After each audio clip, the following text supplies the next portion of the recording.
ብቸኝነት፣ ተስፋ መቁረጥ፣ የተረሳን መስለን መኖር በተሰማን ጊዜ እግዚአብሔር ሁል ጊዜ መላእክትን ይልክልናል። ከብቸኝነት ነፃ ያላወጣል። ለሚበድሉን በደል አይደለም፣ ለሚከሱን ክስ አይደለም። ለሚከሱን ሰዎች መልካም ጸሎት ነው፣ ልቡና እንዲሰጣቸው መጸለይ ነው። ክርስትና ይህንን የሚነግረን ስለሆነ ቅዱሳኑ ሕይወትን ይህንም ሲነግረን ነፍስ ከጥላቻ ከርኩሰት ወይም ንጽህናን ከሚያጎሉ የነፍስ ንጽህና፣ የሥጋ ንጽህና፣ የልቡና ንጽህናን ከሚያጎሉ ነገሮች ከትዕቢት፣ ከማታለል፣ ከሐሰትና ከቂም በቀል ከምሬት ሁሉ መጠበቅ ሲጀምር ጠባቂ መላእክት ሁሉ ጊዜ ከኛ ጋር ነው የሚሆነው።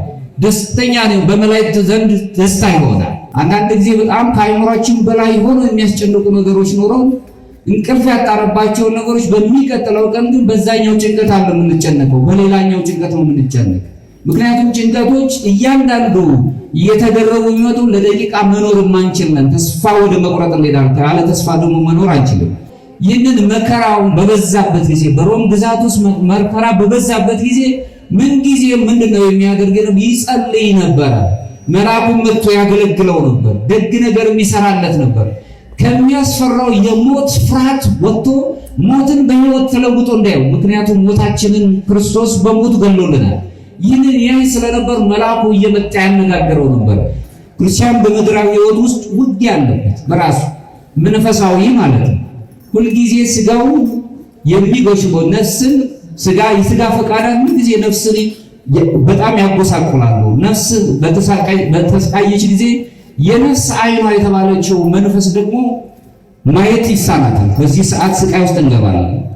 ጠባቂ መላእክት የቅድስና ህሊናችንን እኛ በህሊና የምንኖር ነው። ህሊና የሚባል ዳኝነት አለ።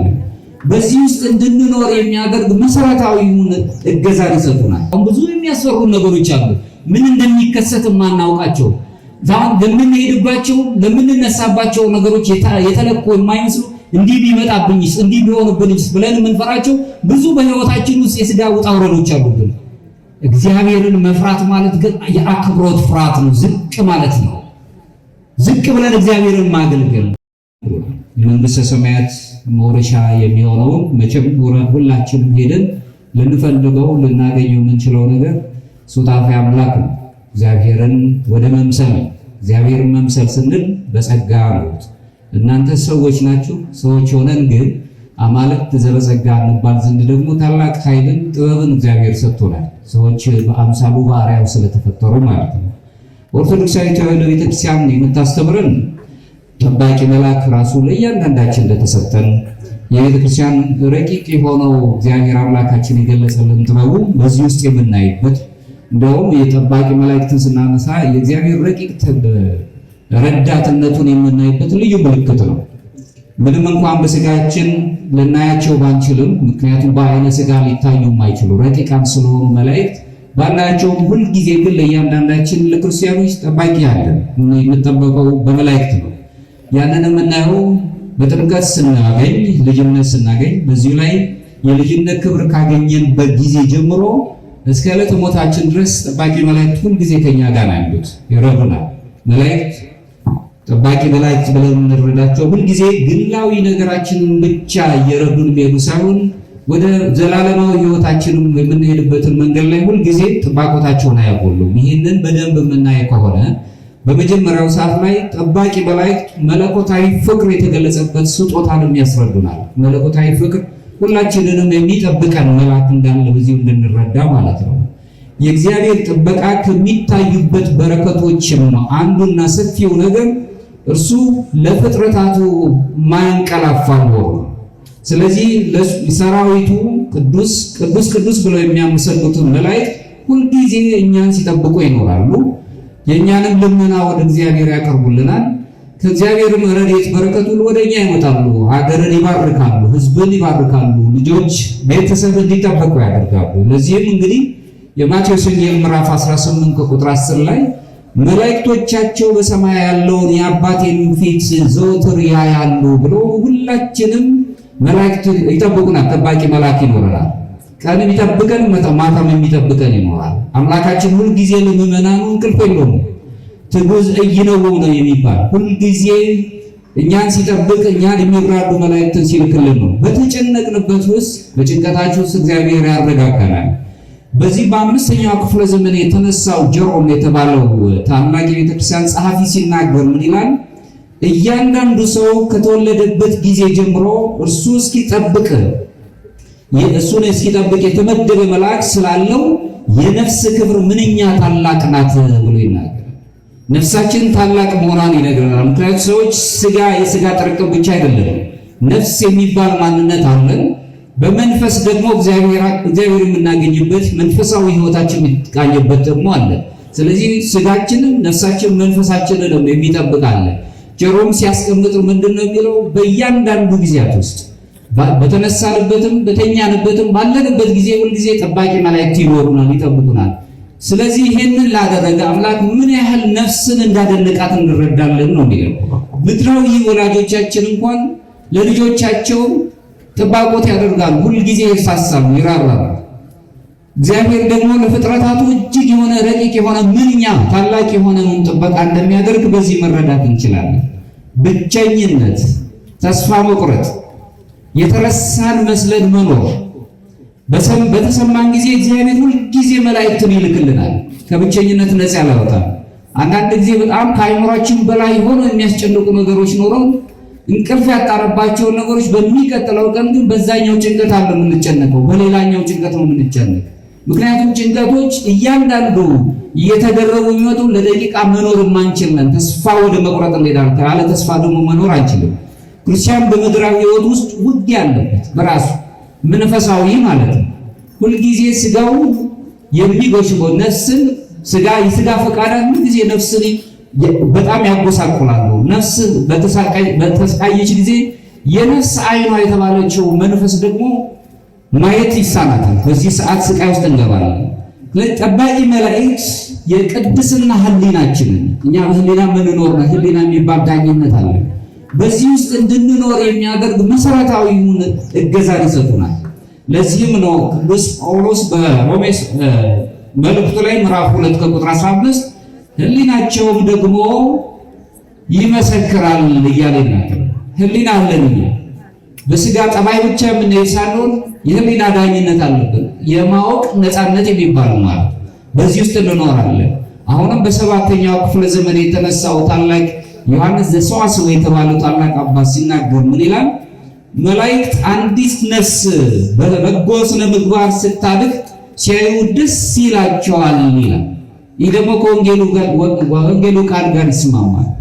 አንድ ኃጢአተኛ ሰው መመለስ በሰማይ ታላቅ ደስታ ይሆናል፣ በመላእክት ዘንድ ታላቅ ደስታ ይሆናል። ሁልጊዜ መላእክት ከኛ ጋር ነው ያሉት። ደጎ ሐሳብ ሲኖረን ከመጥፎ ሐሳብ ስንርቅ ሁልጊዜ እግዚአብሔር መላእክቱ በሚገኙበት ዓለም በሰማይ ደስታ ይሆናል። እግዚአብሔር በእኛም ደስታ ተቀባይ ይሆናል። ጠባቂ መላእክት በሰዎች ዘንድ መልካም ሐሳብን፣ ንስሐን፣ ትህትናንና ለእግዚአብሔር ትእዛዝን መታዘዝ እንዲኖር ሁልጊዜ ያበረታቱናል። ደስታ እንኳን ባይኖረን በደስታ ውስጥ እንድንኖር ያደርገናል። በመታዘዛችን ውስጥ ሐሳባችን እንዲቀየር ያደርገናል። በሐሳብ ሰዎች ሐሳብ አላቸው። ሁሉም ሰው ሐሳብ አለው። ሐሳቡን የሚቃኝበት ነገርን እድል ይሰጡናል። ብዙ ጊዜ አንድ ሰው በድንገት የተለያዩ ነገሮችን ሊገጥመው ይችላል። በዚህ ህይወት ውስጥ እንግዲህ መጸለይ የሚችል ከሆነ ንስሐ መግባት የሚችል ከሆነ ይቅር ባይ የሆነ መንፈስ ሲኖረው መላእክት በእነሱ ዘንድ ይከትማሉ። ንስሐ ብለን ስናስቀምጥ ይሄ ቃለ መሐላ የምንፈጽምበት ዳግመኛ ኃጢአት አልገባም ብለን ቃለ መሐላ የምንፈጽምበት ማለት ነው። ከኃጢአት ተግባር በሙሉ ስንርቅ በመላእክት ዘንድ ታላቅ ደስታ ነው የሚሆነው።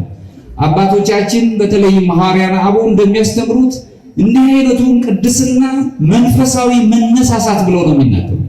መንፈሳዊ መነሳሳት ሲኖር ጊዜ መላእክት ከኛ ጋር ነው የሚኖሩት። ምንም እንኳን በስጋ ያጣናቸው ነገሮች ቢኖሩ ሰላም የማይሰጡ ብዙ የሆኑ የህሊና ቁስለቶች ቢኖሩብንም እንኳን እግዚአብሔር ከኛ ጋር ስላለ መላእክቱም ስለሚጎበኙ ደስታችን ከፍተኛ እንዲሆን ያደርጋል። ለክርስቲያን ደግሞ ምንጊዜም በተመቻቸ ነገር ብቻ አይደለም የሚሄደው። በዚህ በመጀመሪያው ክፍለ ዘመን እስከ ሁለተኛው ክፍለ ዘመን ከነበሩት የሰማዕታት ታሪክ ከሚነገርላቸው መካከል አንዱ ቅዱስ ኢግናቲዮስ ወይም አግናጦስ ምጥውል አንበሳ የሚባል አባት የአንጾኪያ ሊቀ ጳጳስ ሆኖ ወደ ሮም ይዘውት ይሄዳሉ። ክርስትናን ስላስተማረ፣ ክርስትናን ስለሰበከ፣ ሁልጊዜ በህሊናችን እንኖር፣ በክርስትናችን እንኖር ብሎ በማስተማሩ ብቻ ወደ ሮም የሮም ነገስታት ጭፍሮች ወደ ሮም ይዘውት ሄዱ። እንግዲህ በሮም የሚጠብቀው ሰማዕትነት ነው፣ ሞት ነው፣ ለአናብስት ነው የሚሰጠው። በዚህ ሰዓት የሮም ክርስቲያኖች አንድ ደግ ነገር ሊያደርጉለት ልባቸው ፈለገ ይላል። የሮም ክርስቲያኖች መማለጃ ሰጥተው ለጭፍሮቹ ወይም ለሰራዊቱ አግናጤዎስን ከእጃቸው ሊያስመልጡ ተወደዱ። ይህንን በሰማ ጊዜ ቅዱስ አግናጤዎስ ምን አለ? ያለ ጊዜው ቸርነት አታድርጉልኝ ያለ ክርስቶስን መስል ዘንድ አሁን ወደ ሰማዕትነት እየሄድኩ ነው። ከኔ ጋር ናችሁ? ያለ ጊዜው ሰማዕትነትን እንድተው አታድርጉኝ፣ ፍቀዱልኝ። ዛሬ እኔ ስንዴ ነኝ አለ። ስንዴ ነኝ። ስንዴ መስዋዕት ነው። በአናብስት ውስጥ ገብቼ ፈጫለሁ፣ ክርስቶስንም እመስላለሁ፣ ወደሱም እቀርባለሁ። እግዚአብሔርን ወደ መምሰል የሚያቀርበውን ክብር አገኛለሁና ያለ ጊዜው እንደው ምሕረት አታድርጉልኛል። የእግዚአብሔር ሰዎች ሞትን የሚያዩት በሌላ ትርጉም ነው። ሞትን በፍርሃት ቋንቋ አይደለም የሚመለከቱት፣ ወደ እግዚአብሔር መሄድን ነው የሚፈልጉት። ምን ጊዜም በዚሁ ሰዓት ላይ ሳሉ ሌላው የቅዱስ ፖሊካርፕ የተባለው ትልቅ አባትም የቅዱስ ዮሐንስ ወንጌላዊው ደቀ መዝሙር የነበረው ይህንን መከራው በበዛበት ጊዜ በሮም ግዛት ውስጥ መከራ በበዛበት ጊዜ ምን ጊዜ ምንድነው የሚያደርገው? ይጸልይ ነበር። መልአኩም መጥቶ ያገለግለው ነበር። ደግ ነገር የሚሰራለት ነበር። ከሚያስፈራው የሞት ፍርሃት ወጥቶ ሞትን በሕይወት ተለውጦ እንዳየው፣ ምክንያቱም ሞታችንን ክርስቶስ በሞት ገሎልናል። ይህንን ያይ ስለነበር መልአኩ እየመጣ ያነጋገረው ነበር። የእግዚአብሔር ሰዎች በሞት ሕይወት ውስጥ እንኳን መላእክት እንደሚራዷቸው በዚህ መረዳት እንችላለን። ይህ የሚሆነው የምናስበው ከስጋዊው ጠባያችን ወጥተን የነፍስ ጠባያዊ ይዘን ስንኖርና በህሊና ዳኝነት ውስጥ መኖር ስንጀምር ያን ጊዜ እግዚአብሔር ከኛ ጋር አለ። ለዚህ ነው ባለራእዩ ቅዱስ ዮሐንስ ወንጌላዊ ሲናገር ወኩን ማህየምነ እስከ ለሞት፣ እስከ ሞት እስከ ህከታ ድረስ እስከ ሞት ድረስ ትንፋሽን እስከሚያልቅ ድረስ የታመንኩ ነኝና፣ መታመናችን መጀመሪያ ለገዛ ህሊናችን ማለት የማደርገው የምናገረው የምሰራው ነገር መልካም ነው ወይ ብለን እንድናስብ፣ ክፉ ላሰቡብን ክፉ በማሰብ ነው ወይ መመለስ ያለብን። ራሱ ክርስቶስ የሚል ሰይፍን ለሰይፍ አይደለም፣ በሰይፍ ላነሱት ሰይፍ አይደለም። ይህንን ነው ወይ የማደርገው በመልካም ህሊና ውስጥ ከሰይፍ በላይ የሆነውን የእግዚአብሔርን ቃል በማሰብ መሄድ ስንጀምር፣ በዚህ ህሊና ውስጥ ስንኖር ሁልጊዜ እግዚአብሔር ከኛ ጋር ይሆናል፣ መላእክቱን ይልክልናል። ቅዱስ ዮሐንስ ሰዋስው የሚያስረዳን ይህን ነው። ብዙ ጊዜ በህሊናችን መኖር ስንጀምር አሁንም ሰዎች እንዲሁ ስጋዊ ጠባይ ብቻ ይዘው የሚኖሩ ስላልሆነ በጸሎት የሚታገዙበትን ህይወት ያገኛሉ። ጠባቂ መላእክት በጸሎት ህይወት ውስጥ ደግሞ ይጎበኙናል። ጸሎት ራሱን የቻለ ከእግዚአብሔር ጋር ከእግዚአብሔር ሰራዊት ጋር አብረን እንድንኖር የሚያደርገን ልዩ መንገድ ነው። በዚህ ህይወት ውስጥ እንተባበራለን። የሐዋርያት ሥራ ምዕራፍ 10 ከቁጥር 3 ላይ እንዲህ ይለናል። ጸሎትህና ምጽዋትህ ይለዋል። የቀርኔሌዎስን የተባለውን ሰው ከአሕዛብነት ወደ ክርስትናው የመጣውን ሰው ሲናገር ጸሎትህና ምጽዋትህ በእግዚአብሔር ፊት ለመታሰቢያ እንዲህ አረገ ይላል። መልአኩ ነው ይህንን የሚነግረው። ልባችን ንጹሕ ሆኖ በምንጸልይበት ጊዜ ከእግዚአብሔር ጋር በምንገናኝበት ጊዜ እንዲህ በተሰበሰብን ሰዓት በስጋ ያጣናቸው ብዙ የሚያስጨንቁን ነገሮች አሉ። ብዙ መከራ ውስጥ ልንኖር እንችላለን። የታመመ አለ፣ በቤት ውስጥ አግኝቶ የነበር ያጣው ብዙ ወገን አለ፣ የተሰቃየው ብዙ ወገን ይኖራል። ይህ ሁሉ ግን ምድር ላይ ያለ ሰማያዊውን ነገር እንዳናጣ ነው ክርስቲያኖች የምንናፍቀው። በዛ ሰዓት በምንጸልይበት ጊዜ የቀርኔሌዎስን ጸሎት የተቀበለና ወደ እግዚአብሔር ፊት አረገ ብሎ የተናገረው መልአክ እኛንም የመታደግ ኃይል አለው፣ ጥበብ አለው። በዛ ውስጥ እንኖራለን። ጸሎት ምድርንና ሰማይን ያገናኛል። ልዩ የማገናኘት ኃይል አለ። በምድር ላይ ያለነውን ጠባያችንን ስጋዊ ጠባያችንን አራግፈን ሰማያዊ ጠባይ እንዲሰማን ያደርገናል። በነፍስ ወደ እግዚአብሔር እንድንቀርብ ያደርገናል። ይህንን በደንብ ማሰብ ስንጀምር ቅዱስ ኤፍሬም ሶርያዊው ሲናገር ምን ይላል? ጸሎት ነፍስን የመላእክት ወዳጅ ታደርጋታለች ነው። ከመላእክት ጋር ወዳጅ እንድንሆን ከታላቁ መልአክ ከቅዱስ ገብርኤል ከቅዱስ ሚካኤል ጋር ወዳጆች ሆነን እንድንኖር ፍጹም ጸሎትን ነው የሚፈልገው። ንጹህ ጸሎትን፣ ደግ ጸሎትን ነው የሚፈልገው። ከልቦና ቂም የነጻ መሆንን ይፈልጋል። ወደዛ ስንሄድ ከመላእክት ጋር ወዳጅ እንድንሆን ያደርገናል ነው የሚለው ቅዱስ ኤፍሬም በድርሳኑ ላይ የሚነግረን። መላእክት ዘወትር እግዚአብሔርን ያመሰግናሉ። በዛ ምስጋና ውስጥ ሁል ጊዜ እንድንኖር በጸሎታችን እኛንም ይረዱናል። እያንዳንዱ ከልብ የሚጸለይ ጸሎት ልባችንን ሰማያዊ እንጂ ምድራዊ አያደርገውም። የምድር ጣጣዎች ብዙ ናቸው፣ ብዙ ስቃዮች አሉ፣ የምናያቸው ብዙ የሚያስከፉ ናቸው። ሰማያዊ እንድንሆን ግን ሁልጊዜም ወደ እግዚአብሔር እንድናስብ እርዳታ ይሰጡናል። በዚህ በጸሎታችን ላይ በተለይም ሥርዓተ ቅዳሴው ላይ በጣም ከሚነሱት ነጥቦች ኪሩቤልን በምስጢር የምንመስል ነው ይኸው በእግዚአብሔር ፊት ያሉትን ኪሩቤልን እግዚአብሔር በምስጢር የምንመስል በጸሎት ኪሩቤል የመምሰል ጸጋን ይሰጠናል እግዚአብሔር። እነሱም በሰማይም ቅዱስ ቅዱስ ቅዱስ ብለው እንደሚያመሰግኑት በሥርዓተ ቅዳሴ ውስጥ ተሳታፊ ስንሆንና ሕሊናችን እዛው ቅዳሴ ውስጥ ሲኖር ምንጊዜም በምድር ያለን መላእክት ሆነን ነው የምንገኝ። ምድራውያን ሳንሆን በምድር የምንገኝ የመላእክት ጠባይ መላእክትን የሚመስል የቅድስና ታላቅ ምስጋናን ይዘን እንድንገኝ ነው የሚያደርገን። ጸሎት በፍርሃትና በክብር ውስጥ የሚጀመር ሂደትም ይኖረዋል። ምክንያቱም በሥጋ ነው የምንገለጸው። ፈርተን የምንቀርብ እርዳን ቅዱስ ገብርኤል ብለን የምንለምንበት እግዚአብሔርን የምንማጸንበት። ነገር ግን ከዚህ ከፍርሃት ጋር በክብር የሚገለጸውን ነገር እናያለን። ተቀመዩ ለእግዚአብሔር በፍርሃት ወተሐሰዩ ሎቱ በረአድ ነው የሚለን ቅዱስ ዳዊት ሲዘምር። ለእግዚአብሔር ደስ እያላችሁ በመንቀጥቀጥና በፍርሃት ተገዙ ይለናል። ሁለት የሚጣረሱ ቃላት ያለባቸው ይመስላል። እየፈሩ እየተንቀጠቀጡ እንደገና ደስ እያላቸው። እግዚአብሔርን መፍራት የቅድስና ፍርሃት እንጂ የባርነት ፍርሃት አይደለም። የባርነት ፍርሃት ስጋዊ ወይም የስጋ ፍርሃት አይደለም። ይህንን ሰማይ እንደ ሻፎ ድንጋይ ጥሎ ይገለናል ብለን አይደለም የምንፈራው። ልጅ አባቱን በሚፈራበት የፍቅር የአክብሮት ፍርሃት ውስጥ በዚህ አይነት ቋንቋ እግዚአብሔርን እንፈራዋለን። እግዚአብሔር ሁል ጊዜ ጆሮን ወደኛ ይቀክራል። ጸሩ ጻድቃን በእግዚአብሔር ሰምዖሙ ነው። ቅዱስ ዳዊት ሲናገር ጻድቃን ተጣሩ እግዚአብሔርም ሰማቸው። ጻድቃን ዝም ብሎ ነው የሚጣሩት፣ እግዚአብሔርም ይሰማቸዋል። ምክንያቱም የጻድቃን ጸሎት ምንም እንከን የለበትም። ሁልጊዜ ሲጣሩ ጩኸታቸውን ይቀበላቸዋል። እናንተም ነው እንግዲህ ቅዱሳኑን ምሳሌ ጻድቃኑን ምሳሌ አድርገን ስንጣራ መላእክት ጸሎታችንን ወደ ሰማይ ያሳርጋሉ፣ እግዚአብሔርም ይሰማናል። አገር ሰላም ትሆናለች፣ ቤት ሰላም ያገኛል፣ ትዳር መስዋዕታዊ የሆኑ ነገሮች ይኖሩታል፣ ልጆች ይታነጻሉ። በዚህ አይነት ነገር ውስጥ እንድንኖር እኛ የኪሩቤል ምስጢር በምስጢር የኪሩቤል ምስጢርን የምናገኝ የምንመስል ሆነን እንገኛለን ነው። በዚህ ውስጥ ህይወት ውስጥ እንኖራለን። ሌላው ቅዱሳን መላእክት በልባችን ውስጥ ያለውን የልብ ንጽህናችንን ይጠብቃል። በዚህ በኦርቶዶክሳዊ መንፈሳዊነት ትምህርት ውስጥ 3 ማዕረጋት አሉ። ምንም በመጽሐፈ መነኮሳት 10 ማዕረጋት የብቃት ማዕረጋት እንዳሉ በ10ሩ በዚህ በ3ቱ ማዕረጋት ውስጥ ጠቅልሎ ይሆናል። የመጀመሪያው ንጽሐ ሥጋ ነው። ንጽሐ ሥጋ ማለት ሥጋዊ ፈቃዳችንን አራግፈን ሁልጊዜ እግዚአብሔርን የምናገኝበት የሚጀምረው በጥምቀት ነው።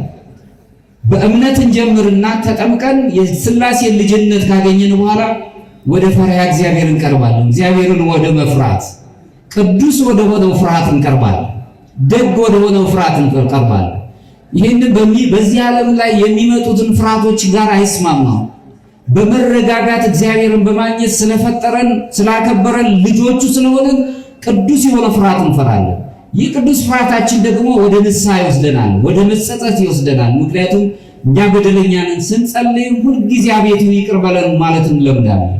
ይህኛው ደግሞ ወዴት ይወስደናል? ራሳችንን ወደ መቆጣጠር፣ ራስን ወደ መግዛት። ቅዱስ ጳውሎስ በገላትያ ምዕራፍ 5 ላይ ገለጸልን። ራሳችንን መግዛት የምንችልበት አቅም ላይ ያደርሰናል። ይሄም መልሶ ትዕግስትን ይሰጠናል። የዋህነትን ከሰጠን በኋላ ግን ሁላችንም በየግላችን ሁላችንም ዘንድ ያለ የሐሳብ ይሁን የድርጊት ይሁን ገደል አለብን። ያንን ገደል ግን መሻገር አለብን ወደ ሁለተኛው ማዕረግ ለመድረስ። ሁለተኛው ማዕረግ ንጽሐ ነፍስ ተብላ ትጠራለች። የነፍስ ንጽህና ማለት ነው። ስጋችን ምን ጊዜም የነፍስ ተሸካሚ ነው። ነፍስ ደግሞ ሕያዊት ናት። ወደ እግዚአብሔር የምታቀርበን ሁልጊዜ ከእግዚአብሔር ጋር ማትሞት ሕያዊት መሆኗን እንረዳለን። የሕይወት እስትንፋስ እፍ አለበት። አዳምን ከጭቃ ካበጀው በኋላ እፍ አለ፣ ሕያው ነፍስ ሆነ ነው የሚለን።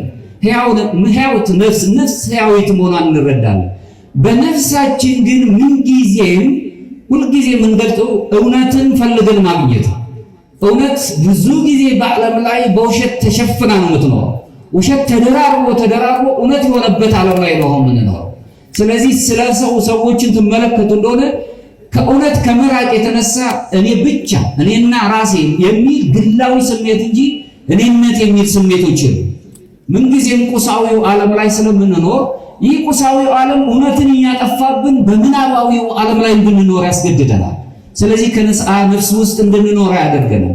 ያንን ተሻግረነው የሄደው የእያንዳንዳችን ገደል ወይም አቢስ ተብሎ የሚጠራው ምንጊዜም ተሻግረን መሄድ አለብን ክርስቲያኖች ከንጽሐ ነፍስ ላይ ለመድረስ። ንጽሐ ልቡና የምትባለው ደግሞ ሶስተኛው ማዕረግ ናት። ንጽሐ ልቡና ላይ ስንደርስ ምንጊዜም ከእውነት ጋር ታረቀ ነፍስ የታረቀች ነፍስ አለች። እግዚአብሔርን ወደ ማግኘት ነው የምንሄደው። እሱን ወደ መምሰል ነው።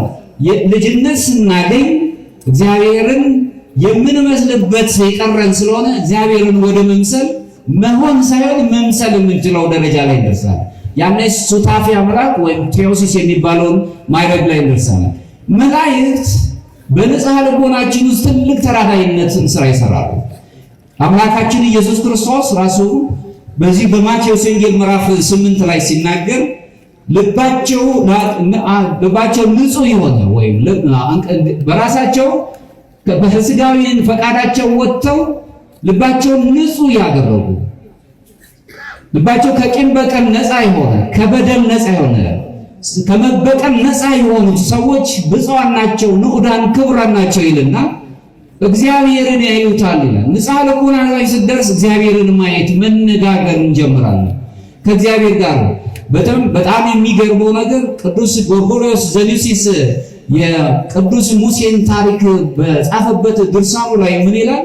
ሙሴ ወደ ሲና ተራራ ሲወጣ ሶስቱ ማዕረጋት ተስማምተውለት ነበር ነው የሚለው። ከኔ ጋር ናቸው። ሶስቱ ማዕረግ ተስማምተውለት ነበር። ሙሴ መጀመሪያ ሰዓት ላይ የእግዚአብሔር ድምፅን ሰምቶ ወደ ሲና ተራራ የቃል ኪዳኑን ታቦት ለመቀበል ሲወጣ የሲና ተራራ ጫፉ ግርጌው ላይ ሲደርስ ገና ከግርጌው አካባቢ በዛ ሰዓት ላይ ብርሃን ታየው ነው የሚለው ቅዱስ ጎርጎርዮስ ዘኒሲስ የሚያስቀየው ብርሃን ታየው። ያቺ ብርሃን የነፃ ስጋ ምሳሌ ነበረች ነው። አሁን በነፃ ስጋችን ውስጥ ስንኖር ከእውነት ጋር ለመታረቅ ወደ ነፍስ ነው የምንሄደው። የነፍስ ብርሃን ውስጥ ለመሄድ ነው የምንራመደው። በዚያ ሰዓት ሙሴ ይህንን ካደረገ በኋላ ወደ ሲና ተራራ ማዕከላዊ ስፍራ ላይ የተራራው አጋማሽ ቦታ ላይ ሲደርስ ጨለማና ብርሃን የተቀላቀለባት ደመና ታየችው። በደመና ውስጥ ሆኖ እግዚአብሔርም ተነጋገረው ይላል። ለዚህም ነው ቅዱስ ጎርጎርዮስ ዘኒሲስ ያችን ንጹሕ ጸሎት በመጀመሪያው ክፍለ ዘመን የነበሩት ሐዋርያት አበው ንጹሕ ጸሎት ወይም ደግሞ በሌላ ቋንቋ ፒውር ፕሬየር ተብሎ የምትጠራው ብለው ይገልጿታል። ማለት ከእግዚአብሔር ጋር የምንገናኛት ልዩ ግንኙነት ምንም ቃላት ሳይወጣባት ዝም ብለን ጸጥ ብለን ልባችን ከእግዚአብሔር ጋር የሚገናኝባት። ይህንን ሲያይ በደመና የተከበበው ጨለማ ያለባት ነገር ግን የተቀላቀለ ያለበት ቦታ ላይ ሲደርስ እግዚአብሔር ተነጋገረው። ይህ የንጽሐ ነፍስ ምሳሌ ነው ብሎ አስቀመጠና ሙሴ መጨረሻው ጫፍ ላይ የሲና ተራራ ጫፍ ላይ ሲደርስ ግን በዛች ቦታ ላይ ሲደርስ ድቅድቅ ያለ ጨለማ ታየው ይላል። ይሄ አሉታዊ በሆነ ገልጽ የተገለጸ ይምሰል እንጂ አዎንታዊ የሆነ ጨለማ በራሱ ጨለማን ገርስሶ የሚችል የሚወጣ ያልተፈጠረ ብርሃን የእግዚአብሔር ብርሃን አለ። በዚያ ውስጥ ሆኖ ሙሴ እግዚአብሔርን ማግኘት የቃል ኪዳኑን ታቦት ማግኘት ከመላእክት ጋር ምስጋናን ማቅረብን የፈለገበት ቦታ ላይ ሲደርስ ግን ማየት አልቻለም ነው።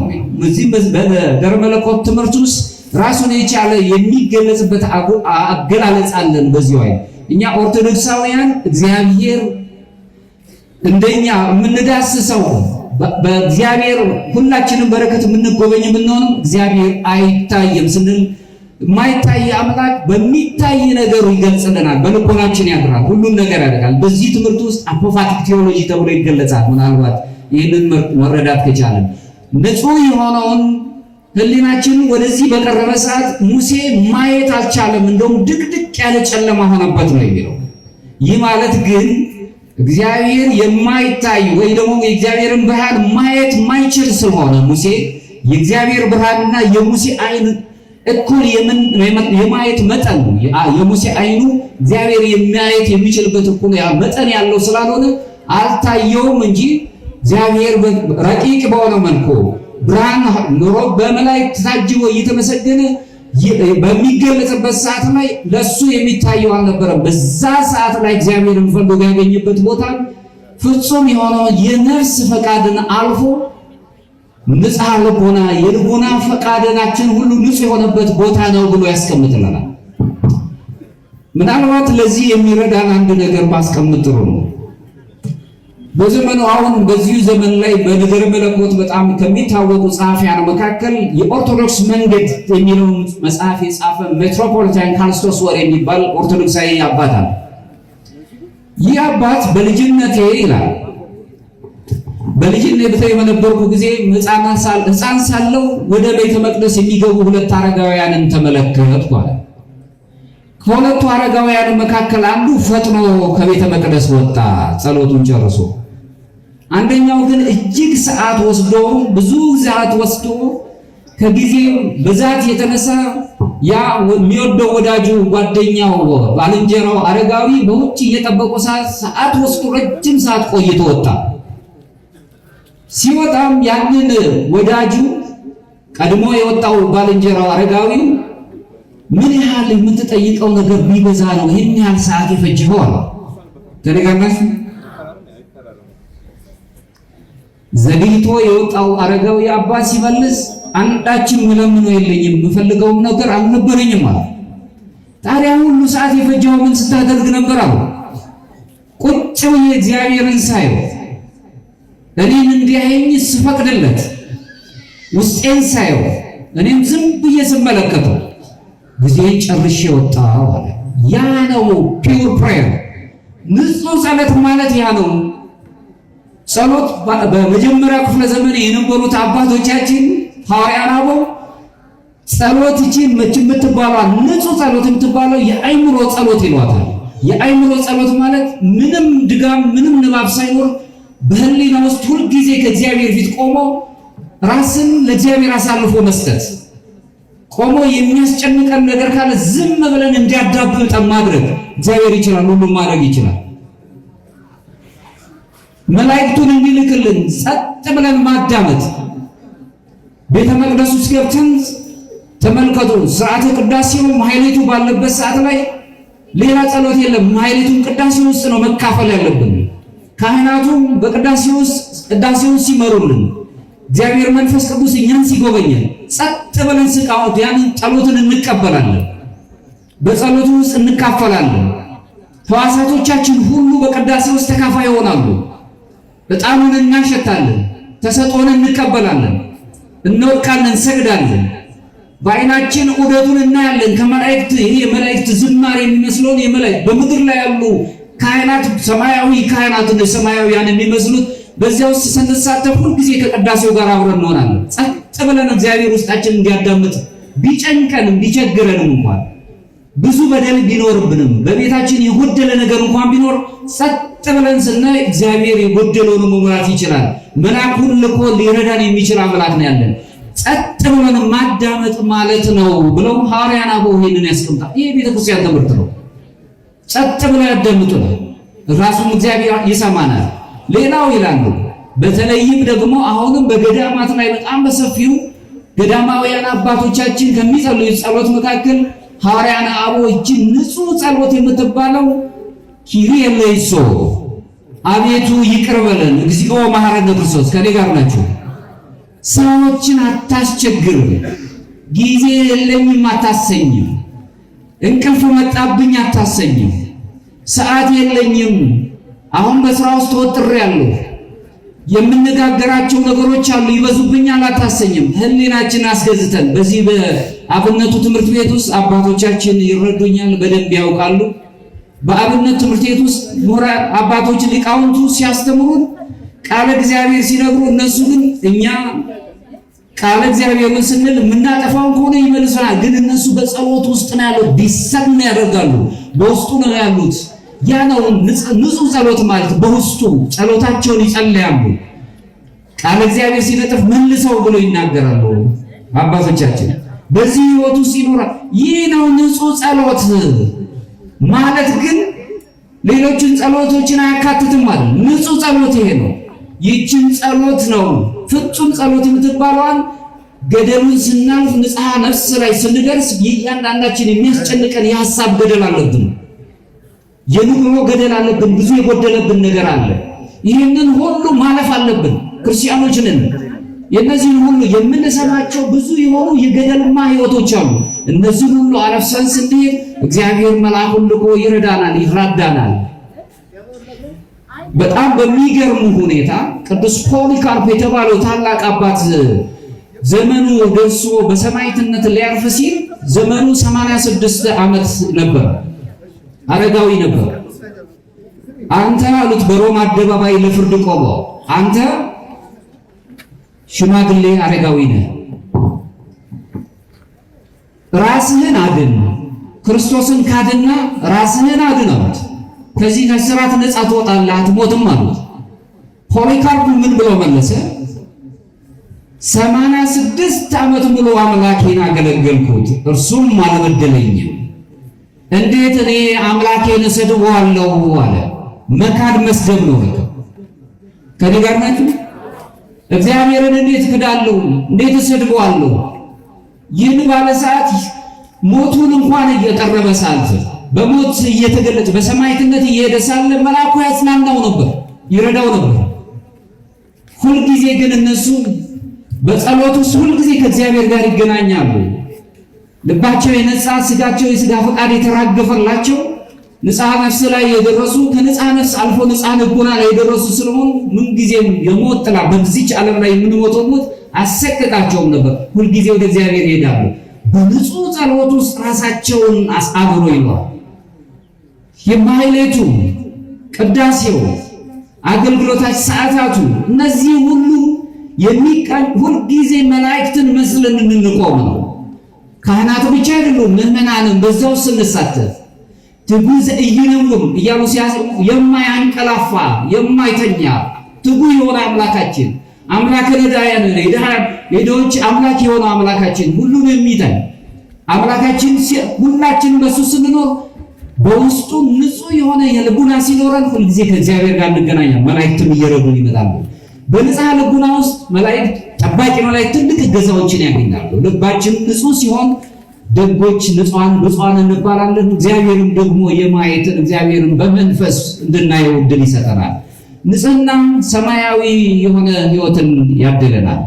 ንጽህና ሰማያዊ አብሮነትን ሁሉ ይሰጠናል ከሰማያዊ ክብር ጋር። በዚህም በዓለም ላይ ስብራት የገጠመው ዓለም ነው። ያውም ስብራቱ መጠገም በማይችልበት ደረጃ ነው ያለው። ስቃይ ያለበት፣ አንዱ ያገኛል፣ አንዱ ይራባል። አንዱ ታላቅ ነገር ውስጥ ነው ያለው፣ አንደኛው ደግሞ ይወድቃል። እንደውም በጣም በሚደንቅ ሁኔታ ቅዱስ አምብሮስ ዘሚላን 5ኛው ክፍለ ዘመን የተነሳው ትልቅ አባት ሲናገር አንተ ለድሃው ስትሰጠው የራሱን ታስረክባለህ የሚለው። ምክንያቱም ይህች ዓለም የጋራ በጋራ እንድንኖርባት እንጂ እንዲሁ በግላችን እንድንኖርበት የተደረገች አይደለችም። ሁላችንም በእጃችን ቅዱስ ባስልዮስ ዘቂሳርያ ሲናገር በቤት ውስጥ ያለው ዳቦ የድሃው ነው ብሎ ይነገራል። ከኔ ጋር ናችሁ? እኛ ለነገ ብለን ያስቀመጥነው ምንም ለሌላቸው ነው። ምክንያቱም በጋራ እንድንኖርበት እንጂ ለግላችን ብቻ እንድንኖር። ክርስትና የግል ህይወት አይደለም። ክርስትና አብሮ የምንኖረው ህይወት ነው። ከሌሎቹ ጋር አብረን መኖር ነው። አሁንም ዮሐንስ አፈወርቅ 5ኛው ክፍለ ዘመን ላይ የተነሳ አባት ሲናገር አንተ ለድሃው ስትሰጠው ጎጡን፣ ጾታውን፣ ሌላው ይቅርና ሃይማኖቱን ብላ አትስጠው፣ ስለ ክርስቶስ ብለህ ብቻ ስተው አለ። ከኔ ጋር ናቸው? እዚህ ላይ ሰውነት ነው የሚነግሰው።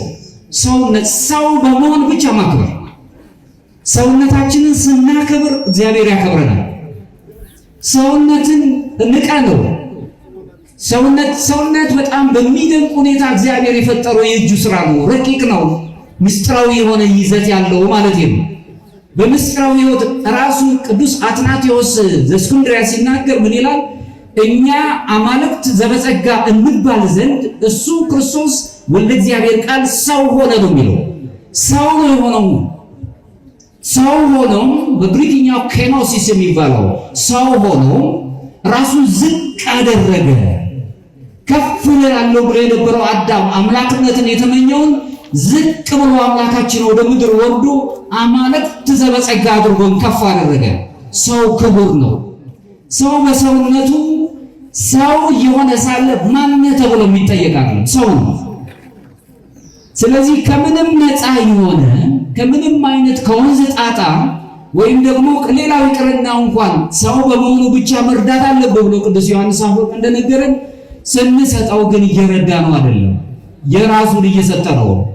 ምክንያቱም ብዙ የዓለም የሆነው የጋራ የሆነውን ነገር ዓለም ለግሉ አድርጎ ወስዶታል። አሁንም ቅዱስ የጠቀስኩት ኦርቶዶክስ መንገድ የተባለው መጽሐፍን የጻፈው ሜትሮፖሊታን ካልሶስ ወደ ሲናገር የክርስትና ጉልላት ትልቁ ከፍተኛውን ቦታ ይህ ነው። ይኸውም የጋራ ጥቅም የሆነውን መሻት ይላል። ሰው ብቻውን ይሆን ዘንድ መልካም አይደለም። መጽሐፍ የሚነግረን ነው።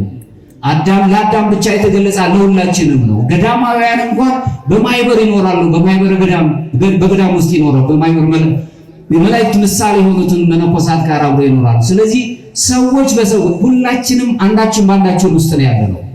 የዛኛው ቁስል የኔ አይሰማኝም የራሱ ጉዳይ የምንልበት አይደለም። የሱ ችግር የኔ ነው።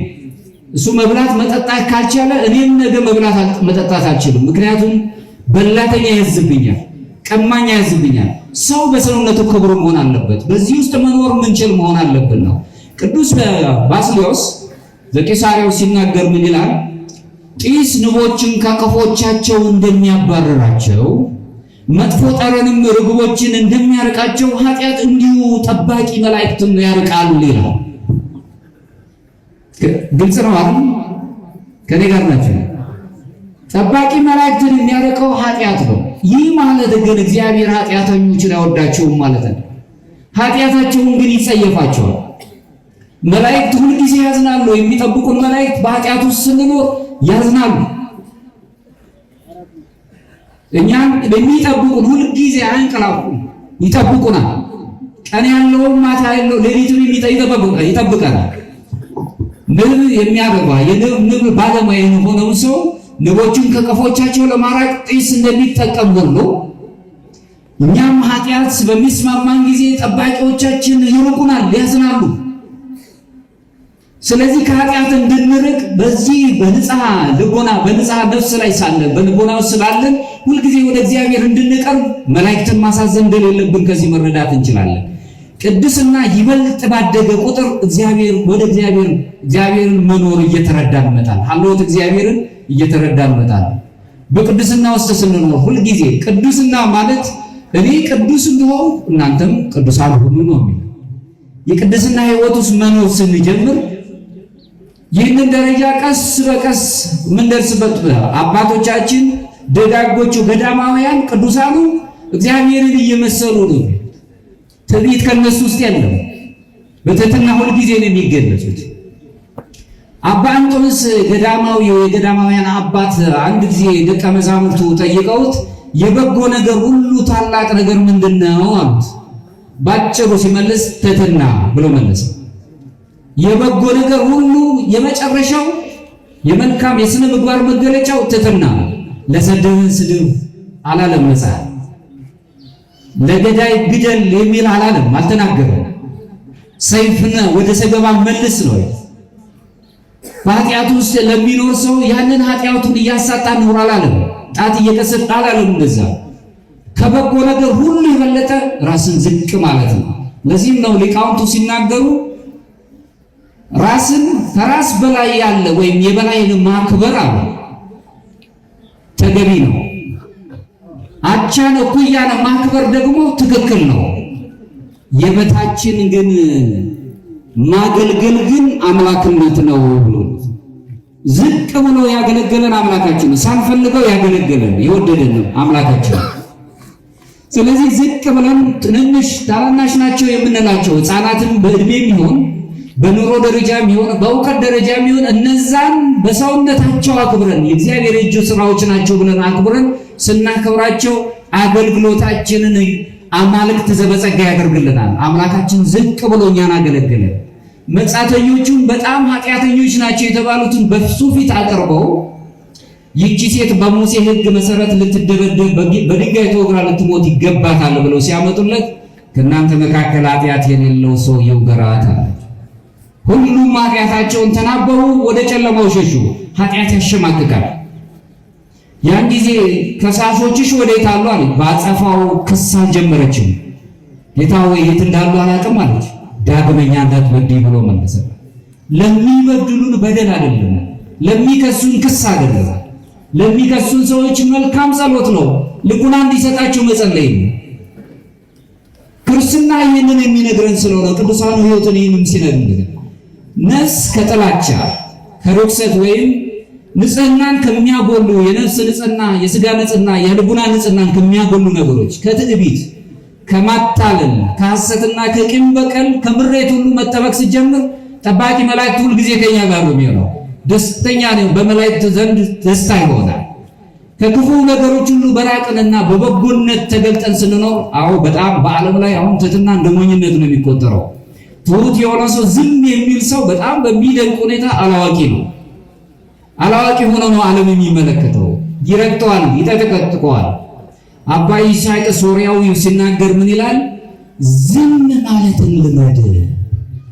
ዝም ማለት ግን አለመናገር ማለት አይደለም። የት መናገር እንዳለብህና የት መናገር እንደሌለብህ ለይተህ ማወቅ ነው። ይህንን ካለ በኋላ መልሶ ምን ይላል አባ ይስሐቅ ሶርያዊ?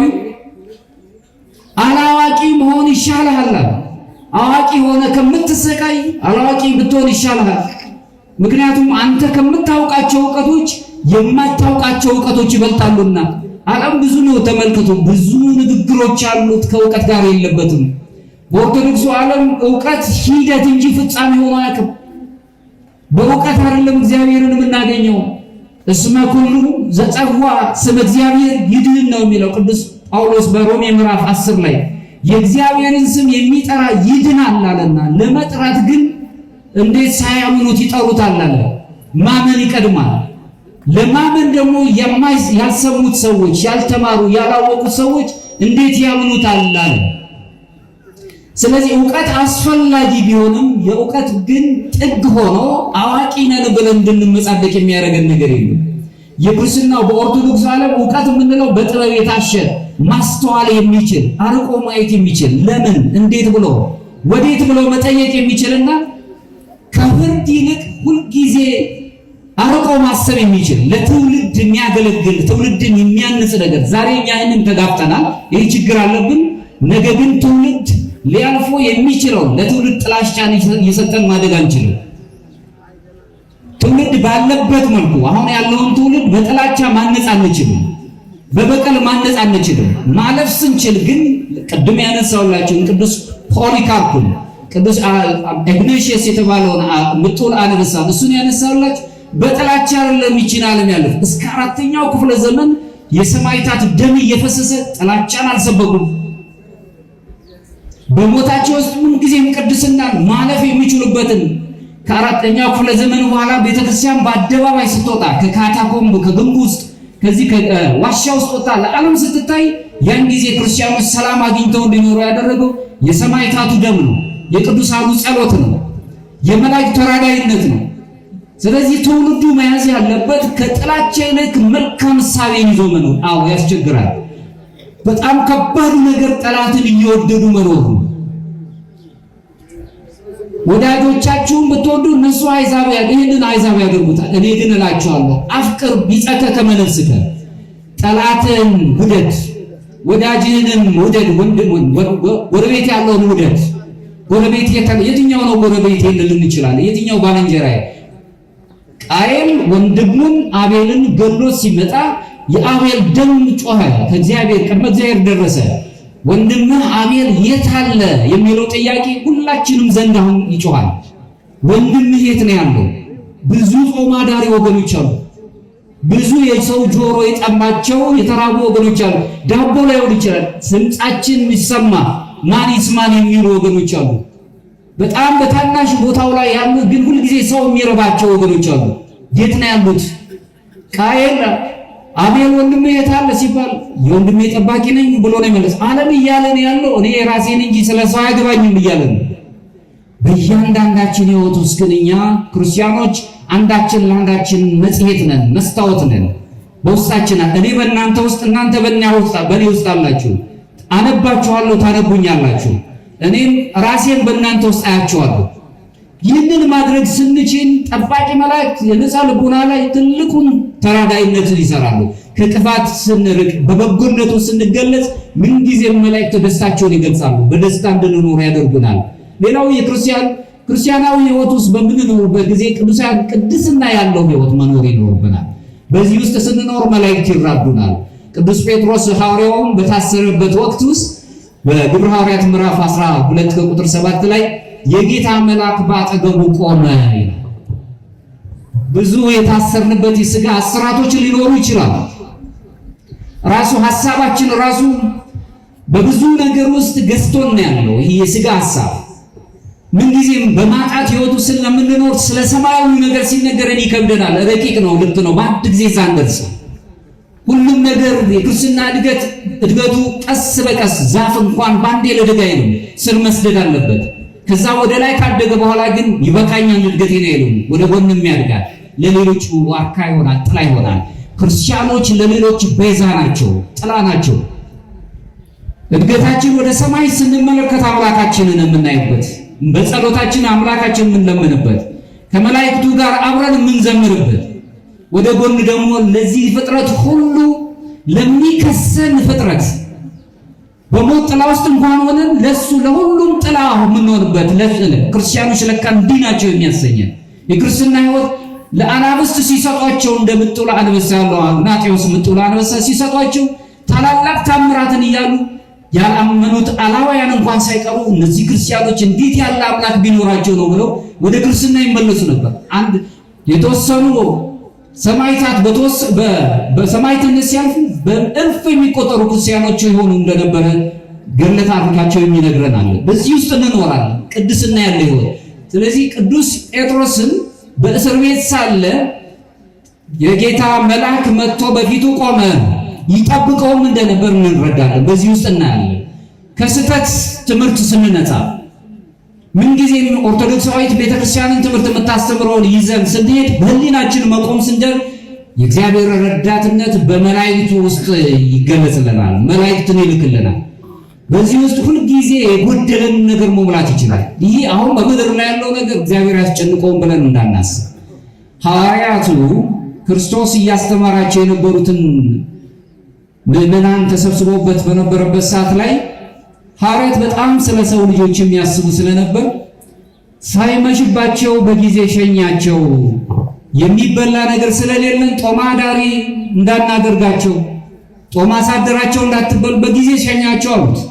ሐዋርያት ለስጋችን ይጨነቃሉ፣ ለልብስ ብቻ ነው። ለቁመት ስጋ የሚያስፈልገው ነገር ይጨነቃሉ፣ ለዕለት ጉርሳችን ለምናስበው። አምላካችንም ስለኛ ስለሚያስብ አንዳች የሚበላ ነገር አላችሁ፣ ጥቂት ዓሣ ጥቂት እንጀራ፣ ያንንም ባረከላቸው፣ ተትረፈረፈ፣ በሉም ጠጡም ደስ አላቸው። ለነፍስ ምግቧ የሆነውን ቃል እግዚአብሔርን ከመገባቸው በኋላ ለስጋ ደግሞ የሚያስፈልገውን ሰጣቸው። ከኔ ጋር ናችሁ?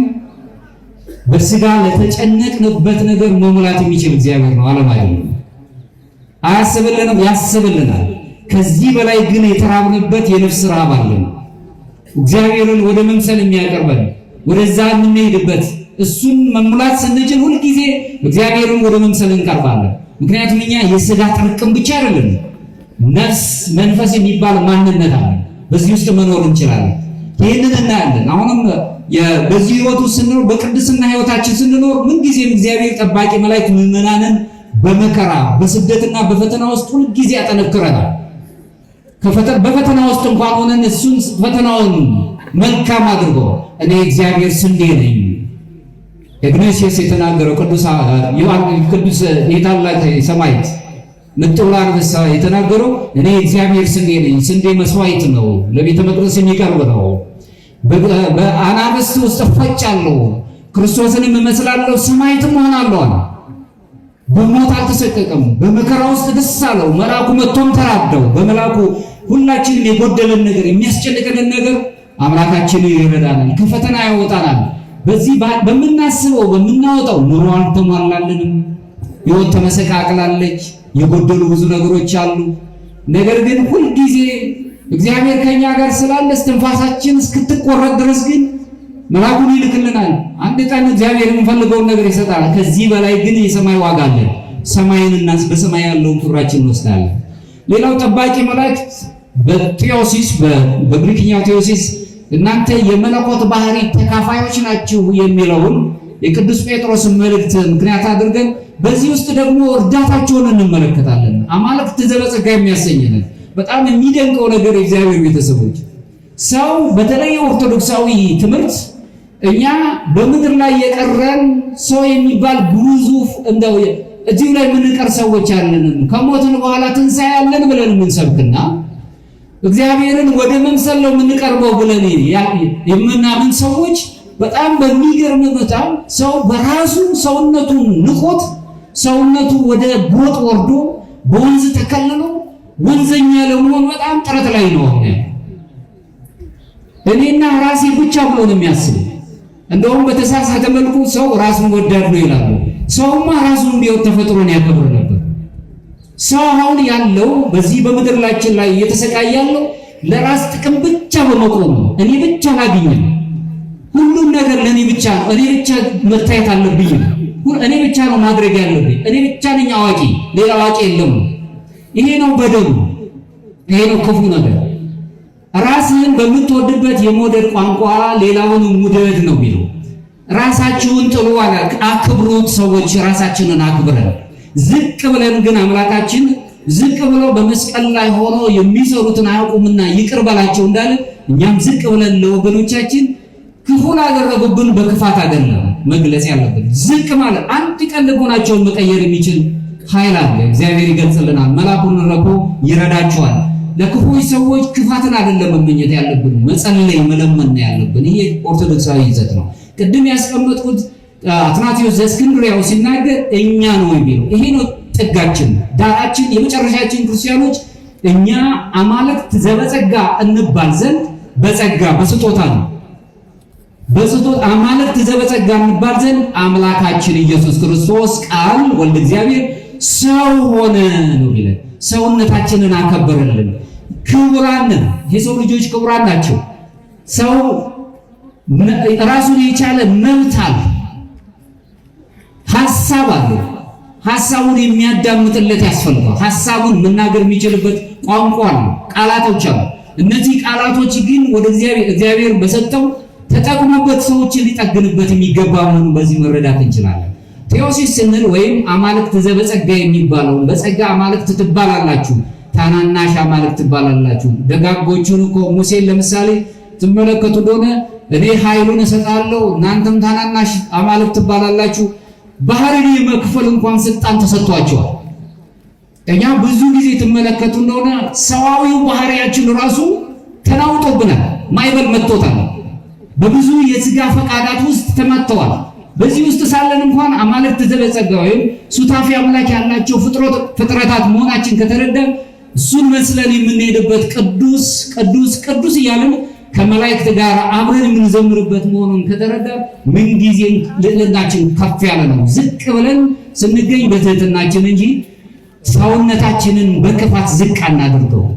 በእርገት ከፍ ያደረገን አምላክ ሁልጊዜ አዳም ከኛ እንዳንደሆነ ብሎ ይህንን አካላችንን በተለይ ቅዱስ ባስልዮስ ሲናገር ያልተዋሃደውን አላሳረገውም ነው የሚለው።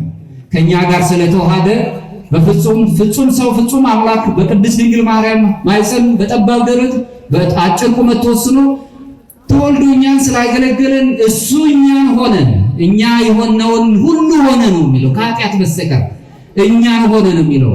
በዚህ ሕይወት ውስጥ ሁላችንም ከፍታውን የምናገኘን። ይህ ማለት ግን ንስሐን የምንይዝበት በበጎ ስነ ምግባር የምንገለጽበት ጸሎታችን በጸሎት የምንደገፍበት በሌላ መደገፊያ የለንም። ክርስቲያኖች ሌላ መደገፊያ የለንም። ክርስቶስ በመራን መንገድ ውስጥ በመልካም ስነ ምግባር ውስጥ የምንገለጽበትና ሁልጊዜ በቤተ ክርስቲያን ድምፅ ውስጥ የምንኖርበት ቤተ ክርስቲያን በምትነግረን ደወል ውስጥ ራሳችን ቃኝተን የምንኖርበት ሲሆን ወደ ሱታፌ አምላክ እየሄድን ነው። ቅዱሳን መላእክት በቅድስና እንድናድግ እርዳታውን ይሰጡናል። ከአምላካችን ጋር በህብረት እንድንኖር አምላካችንን መስለን በዚሁ በመልካም እያመሰገንን እንድንኖር እርዳታውን ይሰጡናል። ስለዚህ በሱታፌ አምላክ ሕይወት ውስጥ ትልቅ እገዛን የሚሰጡን ስለሆነ በዚህ እንጽናናለን። ሕይወታችን እሱን ስለሚመለከት ለሰማያዊ መንግስት ስንዘጋጅ ምንጊዜም ጠባቂ መላእክት እኛን እርዳታ ይሰጣሉ። ጠባቂ መላእክት ምዕመናንን በምድራዊ ሕይወት ብቻ አይደለም የሚረዱት። እግዚአብሔርን ፊት ስንቆም ጠበቃ ነው የሚሆኑ፣ ይረዱናል። በዚህ እንጽናናለን። ለዚህም ነው ቅዱስ ዮሐንስ አፈወርቅ ሲናገር ምን ይላል? መላእክት የጻድቃን ነፍሳት ተቀብለው ወደ ተዘጋጀላቸው ስፍራ ይመሯቸዋል ይላል። በስጋ ብቻ አይደለም የሚረዱን። ባረፉን ጊዜ ነፍስ ከስጋችን ስትለይ በእግዚአብሔር ፊት ነው። አሁን ይሄ ደግነትንም የሰራነው ስራ ሁሉ በእግዚአብሔር ፊት ስለሚቆም ደግ ነገር የተናገረች አንደበት እምተናበቦ ይሄ ይሳርሙ ከመናገር ዝምታ ይሻላል። ያ ማለት ግን አለመናገር ማለት አይደለም። የት ጋር መናገር እንዳለብኝ የት ጋር አለመናገር እንዳለብኝ ለይቼ ማወቅ ነው። ለማን ነው የምናገረው? በንግግራችን ሰዎችን ልናደክም እንችላለን። እግዚአብሔርን ልናስከፋ እንችላለን። ሰውን መበደል ደግሞ በጣም እግዚአብሔርን መበደል ነው። ሰው ክቡር ነው። ቅዱሳኑን መላእክት በምድር ላይ ብቻ ሳይሆን ነፍሳቸው ሲለይ ከእግዚአብሔር ፊት ያቀርቧቸዋልና አትናቴዎስ ቅዱስ ዮሐንስ አፈወርቅ የሚነግረን ይሄ እያንዳንዱ ቆን የዘላለም ሕይወትን በማሰብ የምንኖር ከሆነ ራሳችንን እንዲህ ብለን መጠየቅ አለብን። ጠባቂ መላእክቴን ዛሬ ጠባቂ መላእክቴ በድርጊቴ ደስተኛ ነው ወይ? ይበልጥ አምላኬን ኢየሱስ ክርስቶስን እመስላለሁ ወይ? ሰማያዊት መንግስትን ለማግኘት ተዘጋጅቻለሁ ወይ? እነዚህ ጥያቄዎች መመለስ አለባቸው። የእግዚአብሔር ቤተሰቦች ይህ በሂደታችን በምንኖረው ሕይወት ውስጥ የምናያለን። የሚጠብቁን መላእክት ደስተኛ ናቸው ወይ? በሂደቶቻችን፣ በውላችን ሁሉ፣ በስራችን ሁሉ አብዛኛው ስራዎቻችን፣ ንግግሮቻችን ሽንገላ ካለ ደስተኞች ያውቁ። በሐሰት የምንኖር ለሰዳቢ ስድብን የምናገኝ ከሆነ እግዚአብሔር መላእክት ደስተኞች ያውቁ። ክርስቶስን እንመስላለን። የሚሰሩትን አያውቁምና ይቅር በላቸው። በደል ለበደሉን ሁሉ በደልን አይደለም ይቅር በላቸው። ዘመን ሙሉ የበደለውን በቀኝ የተሰቀለውን ሽፍታ በመንግስት በመጣ ጊዜ አስበኝ ያቺ ቃል ብቻ ዛሬ በገነት ትገባለህ እስኪባል ድረስ ቃላቶች ያነጻሉ፣ ይገላሉ። ሰማያዊ መንግስትን ሁል ጊዜ እናስባለን። ጠባቂ መላእክት ምን ጊዜም እግዚአብሔርን መፍራት እንዲኖረን እድል ይሰጡናል። ይህ ማለት ደግሞ እግዚአብሔርን መፍራት ራሱ የጥበብ ሁሉ ጥበብ ነው። በጥበብ መኖር ነው። ብዙ ጊዜ ሊቃውንቱ እንደሚናገሩት እውቀት ብቻ ሁሉ ነገር የሚያከናውን ይመስላቸዋል። በኦርቶዶክስ ዓለም እውቀት ከእውቀት በላይ ቅድስና፣ ከቅድስና በላይ መንፈሳዊነት። ስለዚህ በመንፈሳዊ ነገር ምክንያቱም እውቀት ይላሉ አይምሮዊ ነው። እውቀት አይምሮን ትመግባለች። አይምሮ አዋቂያን ነው የምታደርገው። ጥበብ ወይም ደግሞ ማስተዋል ግን ለባዊት ናት። አርቀን እንድናይ ማሰብ ባወቅኩት እውቀት እውነት ስለምናገር ትክክለኛውን እውቀት አውቄያለሁ። የምናገረው ንግግር ለዛኛው ይጠግናል ወይ? ለትውልዱ ማሻገር የሚችል ነገር ነው ወይ የተናገርኩ ያለሁት? ማስተዋልን ይፈልጋል። በጥበብ የታሸችውን እውቀት መያዝ እንድንችል ነው። እዚሁ ላይ እንግዲህ ጥበብ ይሄንን ከሆነ እግዚአብሔር መልአክ በሚፈሩት ሰዎች ዙሪያ ይሰፍራል ያድናቸዋል ነው። ቅዱስ አባ እንጦንስ ሲናገር ሁልጊዜ ዘወትር የእግዚአብሔር ፍርሃትን በዓይኖቻችሁ ፊት አኑሩ ይላል። የእግዚአብሔርን ፍርሃት በዓይኖቻችሁ ፊት አኑሩ። እግዚአብሔርን መፍራት ሰዎች በጣም የሚገርመው ነገር ራሳችንን ማክበር ሲያቅተን ሌሎችን ማፈር አንችልም። ሰው ራሱን ማክበር ሲጀምር ማክበር ከራስ ነው የሚጀምረው። ማክበር ማለት ራስን ማክበር፣ ተፈጥሮን ማክበር ማለት ነው። እኔ የተፈጠርኩት የራሴም አይደለሁም። በነገራችን ላይ ሰዎች የራሳቸውም አይደለም። ቅዱስ ጳውሎስ ሲናገር አንትሙ ታቦቱ ለእግዚአብሔር፣ እናንተ የእግዚአብሔር ቤተ መቅደሶች ናችሁ፣ ቅዱስ ጴጥሮስም የመንፈስ ቅዱስ ማደሪያዎች ናችሁ።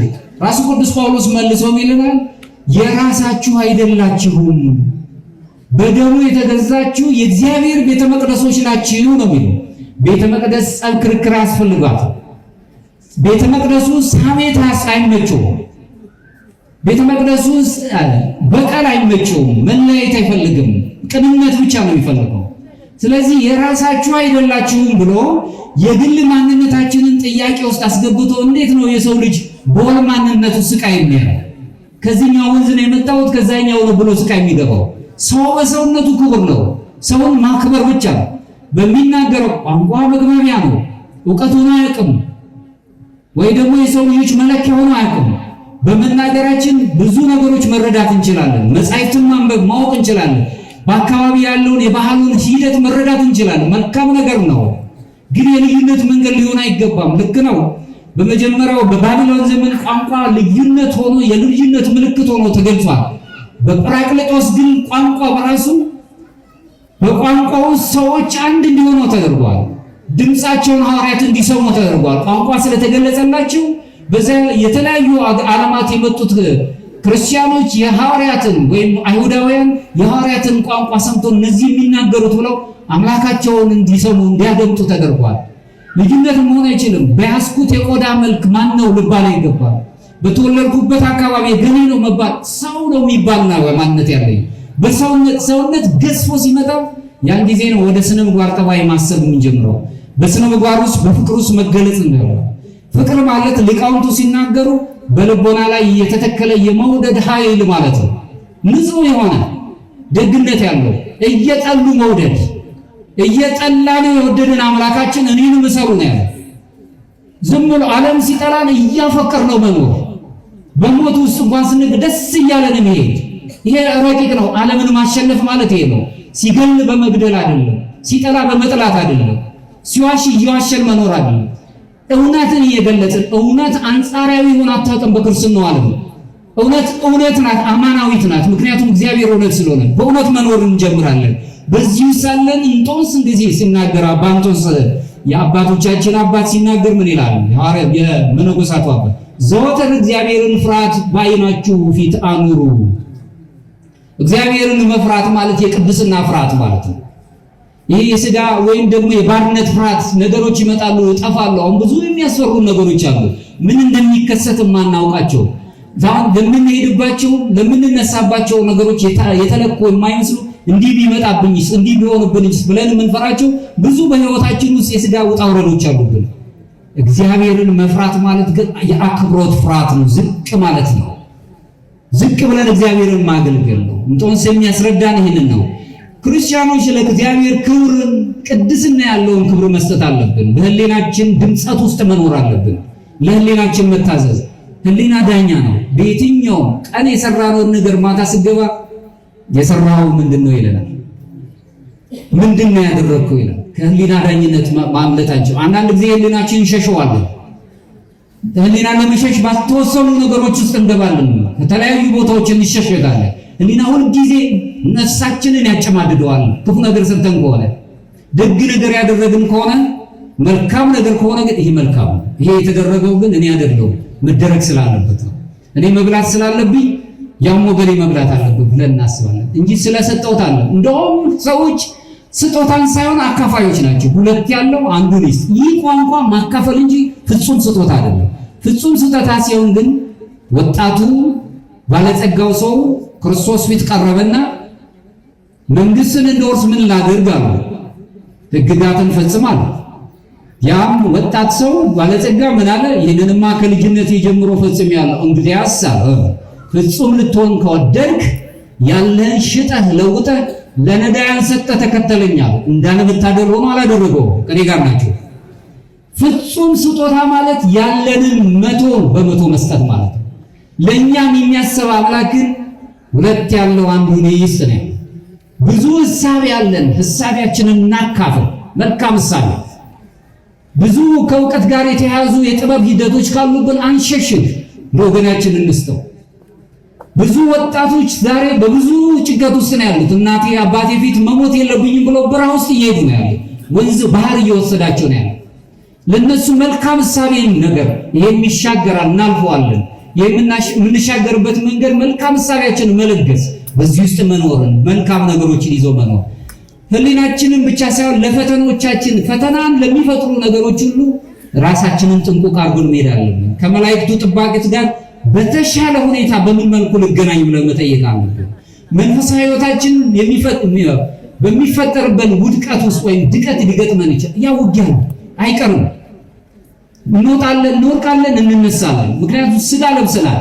በዚህ ውስጥ የሚጋፋን ፈታኝ ሆነ የቀረበ አምላካችንን እንኳን ፈትኗል። የሚጋፋን አለ። በዚህ ጊዜያት ውስጥ እኛ ምን ጊዜም ለፈተና እንዳንጋለጥ በጸሎት የምንተጋ ትሑታን መሆን አለብን። ጠባቂ መላእክት በሰዎች ንስሐ ውስጥ ትልቅ ድርሻ አላቸው።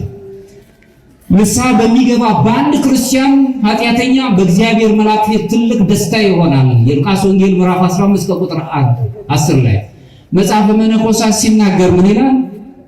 ንስሐ ሰተሆበት ጸጋ እንድህረ ጸጋ። ንስሐ ማለት በጥምቀት ካገኘንበት ልጅነት ካገኘንበት ሁለተኛ የይቅርታ በር ነው ብሎ አርቦም ነው። የሰው ልጅ ጥምቀት ካገኘ በኋላ እንደገና ኃጢአት ሊስማማው በሚችልበት መንገድ ላይ ሲሄድ ሊወድቅ ይችላል። ከውድቀት የምንነሳበት ደግሞ ንስሐ ማለት መጸጸት ማለት ብቻ አይደለም። ቀድሜ በተናገርኩት ኃጢአት ዳግመኛ ያንን ኃጢአት ላለመስራት ቃለ መሐላ መፈጸም ማለት ነው። ከአበ ነፍስ ቀርበን የምንናገራቸው በዚህ ነገር እጠይቃለሁ ብለን ስንናገር አምላካችን ይረዳል። በዚህ ውስጥ ይህንን ስናቀርብ አምላካችን መላእክቱም በሰማያትም ደስ እያላቸው ይኖራል። ለዚህም ነው አሁን ቅዱስ ኤፍሬም ሶርያዊ ሲናገር የንስሐ እንባ ከብዙ ምድራዊ ሀብቶች ይልቅ የከበረ ነው ይላል። ሀብት ካገኘንበት የበለጠ ነው በንስሐ ስናነባ። ሰዎችን በድለን ለሆነ በደሌ ጥሩ አይደለም ብለን ውስጣችን ሲያዘን፣ ሰዎችን አስከፍተን ከሆነ እግዚአብሔርን በድለን አስቀይመነው ከሆነ በእንባ ንስሐ ውስጥ ስንኖር የከበረ ካለን ሀብታችን የከበረ ነገር ነው በእጃችን እያዘን። ቅዱስ ኤፍሬም የሚነግረን ነው። ንስሐ የንስሐ እንባ ነፍስን ሁሉ ያጥባል፣ ነፍሳችንን ንጹህ ያደርጋል፣ ልባችንን ሁሉ ያነጻናል፣ በመንፈሳችን የበቃን ያደርገናል። እነዚህ ሶስቱን ማዕረጋትን ይዘን እንድንሄድ እድል ይሰጠናል። በእኛ ውስጥ ያለ የእግዚአብሔርን መምሰል ታላቅ ጸጋን ይዘን እንድንሄድ እድል ይሰጠናል። ከእግዚአብሔር ስንርቅ የሚያዝነው አምላካችን እግዚአብሔር ጠባቂ መላእክቶቻችንም ያዝናሉ። ምንጊዜም ከተግባሮቻችን በሄድን ቁጥር ወደ ድህነት ወደ ተባለው ድህነትን ወደምናገኝበት ሱታፊ አምላክ ወይም ቴዎሲስ በግሪክኛው ወደዚያ የምንሄድበት ጉዛችን ይሰናከላል። በሐዘን ውስጥ እንድንኖር ያደርገናል። ኃጢአት ምንጊዜም ያሸማቅቃል። ኃጢአትን ተናዘን ከልብ እግዚአብሔርን በምንቀርብበት ጊዜ በምሕረት እንድንኖር ጸጋውን እናገኛለን። በዚህ ሰዓት ንስሐ ስንገባና ከእግዚአብሔር ጋር ስንገናኝ ሰማይ ራሱ ደስ ይለዋል። ጻድቃን ደስ ይላቸዋል። ቤተክርስቲያንም ትዘምራለች። ጠባቂ መላእክትም በጣም ደስ ይላቸዋል። ሁልጊዜ ከኛ ጋር ነው ያሉት። በተጨነቅንበት በጎደለን ነገር ሁሉ እንኳን እንዳንተክዝ በሆኖብናል። ብዙ ነገር በስጋ ማግኘት ያለብን ነገር አላገኘንም። ነገር ግን በዚህ ጉለት ውስጥ ግን ደስ የሚያሰኝ ነገር ይሰጠናል። በጥቂት ነገር እንደሰታለን፣ ሕይወት እናገኛለን። ማንኛውም ኃጢአት ከመለኮታዊ ምሕረት ውጭ ሆኖ አያውቅም። ሁልጊዜ እግዚአብሔር ይጎበኘናል። በመለኮታዊ እቅፍ ውስጥ እንኖራለን። በቅዱሳት መጻሕፍት ውስጥ እግዚአብሔር የሰው ልጆችን ሁልጊዜ ዘወትር እንደ ሰው አይደለም፣ አይተወንም። በደል በድሏል፣ ሁልጊዜ ይናፍቀናል። በንስሐ እስክንመለስ ድረስ ይናፍቀናል፣ ያገኘናል። እሱ በንስሐ ውስጥ ስንሄድ የርኅራኄ ሰዎች እንድንሆን የርኅራኄውን ነገር ይገልጽልናል። በዚህ ሕይወት ውስጥ ጠባቂ መላእክት ኦርቶዶክሳዊ መንፈሳዊ ውጊያ ውስጥ እድል ይሰጡናል። እኛ ጋር አብሮ ነው ያሉት። የምንዋጋው ዲያብሎስ ሸንገለ ተቃወሙ ዘንድ እንዲቻላችሁ የእግዚአብሔርን ቃል ጦር ሁሉ አንሱ ይለና መንፈሳዊ ጦር ወንጌሉን፣ ትሕትናው፣ መልካም እሳቤውን ይዘን እንድንሄድ ይነግሩናል። መቃርስ የተባለው ታላቁ አባት ገዳማዊው ሲናገር ምን ይላል? እግዚአብሔር የምትሻ ነፍስ ከክፉ ሐሳቦች ጋር ዘወትር መዋጋት ትጀምራለች። ከደጋር ናችሁ እግዚአብሔርን የምትፈቅድ ሁልጊዜ ያችን ነፍስ መንፈሳዊ ውጊያ አለባት። ከዛ እንድንወጣ ያደርገናል። አሁን የተጠመርንበት አይምሯችን የተጠመድንበትን ነገር ይሁት ምን ጊዜም በብዙ ነገር የደከምንበት ነገር ራሱ አልሞላም፣ የጎደለ ነው። ይህን ሊሞላልን ግን መጀመሪያው ታላቁን ነገር ማሰብ የነፍስ ዋጋችንን ማሰብ አለብን። ሐዋርያት በዚህ ውስጥ ነው ያሉት። ጠባቂ መላእክት ክርስቲያኖችን ሁሉ ጊዜ ከትዕቢት እንድንርቅ ይሄ ራስን ከእግዚአብሔር በላይ ከፍ አድርጎ ዲያብሎስ የወደቀበት የሰው ልጆች ከክብር ዝቅ ያሉበት እኛም አማልክት ዘበጸጋ የሚባለውን ዋጋ ከማግኘታችን በፊት የሰው ልጅ በጸጋው ያመሰገነ በገነት ይኖር ነበር። ነገር ግን አምላክነትን ተመኘ፣ ዝቅ አለ፣ ወረደ። አምላካችን የሰው ልጅን ሲመለከተው በምድር ላይ ሲቅበዘበዝ ሳይ አዘነለትና ራሱ ስጋችንን ለብሶ ከኃጢአት በቀር እኛን መስሎ ወደ ልዕልናው ከፍ አደረገን፣ አሳረገን። ያንን የእርገት ሕይወትን ነው የምንመለከተው። ቁጣን ማራቅ አለብን። ሰላምና ፍቅርን ሁልጊዜ ከኛ ጋር መያዝ። ሱራፊም የተባለ የቤተ ክርስቲያን ጸሐፊ ሲናገር ምን ይላል? አንተ ከራስህ ጋር ታረቅ፣ ከራስህ ጋርም ሰላም አድርግ። አንተ ከራስህ ጋር ስትታረቅ በዙሪያ ያሉ በሺህ የሚቆጠሩ ነፍሳት ሰላምን ይጀምራሉ። ከራስህ ጋር ስትታረቅ ሰማይና ምድርም ካንተ ጋር ይታረቃሉ ይላል። ግላዊ ግለሰባዊ የሆኑ ቁጣዎች፣ ሰላም ማጣት አገርን ይረብሻሉ። ሰላምን መያዝ ነው። ከፍቶታት ወይም ከስጋ ፈቃዳት የራቀን መሆን አለብን። የሰው ልጅ ክብሩ ታላቅ ከመሆኑ የተነሳ ዝቅ ማለት ዝቅ የሚያደርገን በስጋ እንድንገለጽ የሚያደርገን የስጋ ፈቃዳችን ነው። መብላት፣ መጠጣት ወይም ደግሞ ይህንን ዓለም መስሎ መኖር በራሱ ዝቅ እያደረገን ከዚህ ዓለም ሕሳቤ በወጣን ቁጥር ግን ወደ ተስፋው እንቀርባለን። ተስፋን በቆረጥን ጊዜ እምነታችን ይደክማል። የመንፈስ ቅዱስ መንፈሳችን እንዲሁ ስንፍና በተስማማው ሰብ በቅድስናው ስም ማደግን እናቆማለን። በቃ መልአኩም ከዚህ ውስጥ አሁን ባለው ሁኔታዎች መላእክተኛን ለመረዳት በዚህ ህይወት ውስጥ ሳለን በደንብ መረዳት ያለብን ይሄን ነው። ትዕቢት እኛ ለክርስቲያኖች ገንዘባችን አይደለም። ቁጣ መልካም ነገር አይደለም። በመቆጣት ምንም ነገር ማንሳት አንችልም። ቅናት የሚባል ክፉ ነገር ከኛ ውስጥ ሊገኝ አይችልም። ምክንያቱም ግንኙነታችንን ይረብሹታል። የሚቀና ሰው እኛ ለመልካም ነገር ነው ቀናተኞች መሆን ያለብን እግዚአብሔር መንግስቱን ለመውረስ። ተስፋ በመቁረጥ ህይወት ውስጥ ደግሞ ህይወታችን ለሰከንድ ጸንታ አትኖረው። በመንፈሳችን ደግሞ ስንፍና ውስጥ ባለን ጊዜ ሁል ጊዜ ጠባቂ መላእክት ያዝናሉ። እግዚአብሔር ራሱ ሊራዳን የሚችል ነገሮች ሁሉ ይደክማል በእውነቱ ለመናገር። ነገር ግን እኛ ከፈተና ስንርቅ እግዚአብሔር ራሳችንን እንድናጽን እድል ይሰጠናል። ስለዚህ በጸሎት መትጋት፣ ጸሎት ብቻውን ሳይሆን ፍቶታትን የሚያደርቀውን ደግሞ ጾምን መያዝን አሁን ያዝነው። በቅዱሳት መጻሕፍት ደግሞ ንባብና ትርጉም ሁልጊዜ ታንጸን መኖርን መልመድ ነው። ይህንን ካልኩኝ መጨረሻዎች ላይ የመንፈሳዊ መሰላል በተባለው መጽሐፉ ላይ ጻፈው ቅዱስ ዮሐንስ ዘሰዋስው ወይም በዛ ዘመን ላይ የነበረው ሲናገር ምንድነው የሚለው? ድሃውም ሞተ። ይህንን የሉቃስ ወንጌልን በተረጎመ ትርጉሙ ላይ ድሃውም ሞተ፣ መላእክትም ወደ አብርሃም እቅፍ ወሰዱት እንዳለ በሞታችን ህይወት ውስጥ እንኳን ነው መላእክት ይራዱናል በማለት ይነግረናል። ይህንን በማጠንከር የደማስቆ ዮሐንስ የተባለው ሲጽፍ ምን ይላል? የጻድቃን ነፍሳት ወደ መለኮታዊ ዕረፍት ይገባሉ፣ መላእክትም ይደሰታሉ እያለ ነው የሚናገረው። ደጋጎች ሲሆኑ ቅዱሳኖች ወደ ዕረፍታቸው ሲሄዱ መላእክት ደስ ይላቸዋል። በመለኮታዊ ዕረፍት ውስጥ የሚያው አሁን ዕረፍት አጣለች ነፍሳችን፣ ስጋችን ዕረፍት የለውም። በዚህ ዕረፍት ባጣው ዓለም ውስጥ ስንኖር ደስታ የሆነው ነገር እንዲሰጠን ቅዱስ ዮሐንስ ደማስቆ በተነገረን አንቀጽ ውስጥ የጻድቃን ነፍሳት ወደ መለኮታዊ ዕረፍት እንደሚሄዱት ነፍሳችን ወደ እግዚአብሔር በምድር ላይ ያለ ነፍሳችን መንፈሳችን ረግታ እንድትኖር ከፈቀድን ከዚህ ዓለም ጣጣዎች ውስጥ መውጣት አለብን ማለት ነው። እንደማጠቃለያ መላእክት የምንኖርበትን ይህንን ዓለም በመልካም እሳቤ ውስጥ የምንይዘው ከሆነና ከቂም በቀል ርቀን በትህትና የምንገለጽ ከትዕቢት የራቅን ትዝብት የሚባል ነገር የራቅን ከሆነ ሁልጊዜ እየተራዱን ይኖራሉ። ጠባቂ መላእክት በአገልግሎታቸው አማካኝነት ከአደጋ ከፈተና ሁልጊዜ ይጠብቁናል። ብዙ አደጋዎች አሉብን፣ ፈተናዎች ይኖሩናል። ድካም አለብን፣ ስጋዊ ድካም፣ ተስፋ መቁረጥም ከነዚህ ቀቢጸ ተስፋ ውስጥ ነፃ እንድንወጣ ይረዱናል። በጸሎታችን ውስጥ እንኳን ድካም ሲሰማን በጸሎታችን እንበረታ ያደርጉናል። አሁን ሁልጊዜ ወደምንጸጸትበት መልካም እሳቤ ለመምራትም እድሉን ይሰጡናል። ንጽህናን፣ ትህትናን፣ መታዘዝን ደግሞ ገንዘብ እንድናደርግ ይሰጡናል። መታዘዝ በጣም በሚደንቅ ሁኔታ እኔን የምትወዱ ከሆነ ትእዛዜን ፈጽሙ ነው ያለው አምላካችን። የምትወዱኝ ከሆነ ትእዛዜን ፈጽሙ። ትእዛዙ ምንድነው ብለን ስናስብ እርስ በርሳችሁ መዋደድ።